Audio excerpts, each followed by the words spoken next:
thina njengabatsha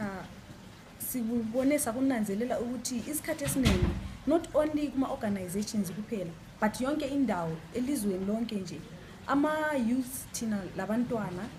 asiphiwa ithuba lokuthi izifiso zethu kumbe ama plans ethu azwakali, but everything is just being done for us. Noma kulama projects abuyayo, kulama programs abuyayo for abantwana, kubuya sokuhleliwe kudala, thina sesisenza kuphela silandela osokubuya. Esikucelayo thina njengabatsha sicela ukuthi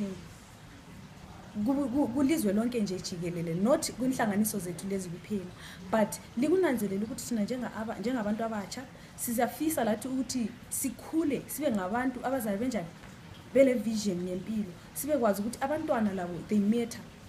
because they are the future generation. So nxa sibancindezela kathesi akulanto abazabe beyazi kusasa and ilizwe lizabe selifile. So if we are empowered kathesi besincedisa besinika that power, sibona ukuthi lathi singabantu abatsha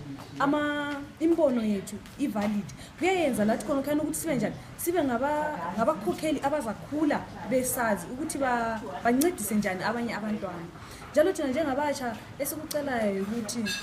nxa kuzabe kulenhlelo ezikhona eziplanwayo eziyabe zilungiselwa abatsha, kube khona ama representatives for abantwana, kube khona ama representatives for ama youth abazabe labo besiba lembono yabo befaka input yabo, njalo sibona change